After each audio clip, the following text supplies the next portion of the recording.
Friends, आज हम बनाएंगे सेवइयों की खीर। सेवइयों की खीर बहुत जल्दी बन जाती है। चावल की खीर में टाइम ज़्यादा लगता है, सेवइयों की खीर में ज़्यादा टाइम नहीं लगता है। इसके लिए हमने ये 1 कटोरी सेवइयों की ली है।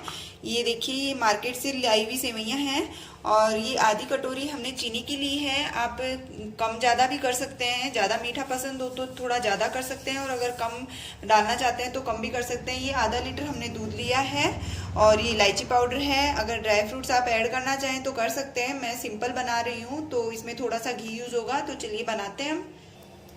ये हमने कढ़ाई ली है। कढ़ाई में हमने 1 चम्मच, छोटी वाली 1 चम्मच घी डाला है। घी हमारा मेल्ट हो गया है, तो अब ये सेवइयाँ हम इसमें डाल के इनको हल्का सा भून लेते हैं कम आंच पे। देखिए, हमने इनको सेवइयों को अच्छे से भून लिया है। कलर चेंज हो गया है, खुशबू भी आने लग गई है। आंच को हमने एकदम कम रखा है, और कम ही रखेंगे जब तक हम इसमें दूध ऐड नहीं करेंगे इतनी देर।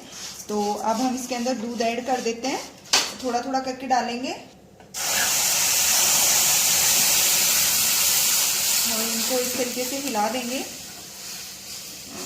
ये देखिए,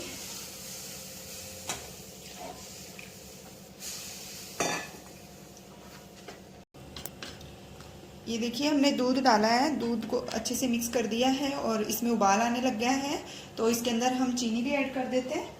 इसमें चीनी ऐड कर देते हैं और अच्छे से मिक्स कर देंगे। और इसको 3-4 मिनट तक हम एकदम तेज़ आंच के ऊपर ही इसको चलने देंगे, ताकि हमारी जो चीनी है वो अच्छे से मेल्ट हो जाए। ये हमारे 3-4 मिनट हो गए हैं, और अब इसके अंदर हम इलायची पाउडर डाल देते हैं। देखिए, अच्छे से हमारी चीनी मेल्ट हो गई है और सेवइयाँ हैं जो भी अच्छे से सॉफ्ट हो गई हैं। तो इसके अंदर हम आधी चम्मच इलायची पाउडर डाल देते हैं, ताकि अच्छे से खुशबू हो जाए। मिक्स कर देते हैं। और सेवइयों की खीर बहुत फटाफट बन के रेडी होती है। चावल की खीर में बहुत टाइम लगता है, और जब भी मन करे सेवइयों की खीर इस तरीके से बनाइए और खाइए। देखिए, ये रेडी हो गई। गैस ऑफ कर देते हैं। ये हमारी सेवइयों की खीर रेडी है, 5 मिनट में बनके रेडी हो गई है। तो आप जरूर बनाइए इसको। अगर आपको पसंद आए तो लाइक कीजिएगा, शेयर करना बिल्कुल मत भूलिएगा। नेक्स्ट वीडियो में एक बार फिर से मिलेंगे नई रेसिपी के साथ। Bye bye.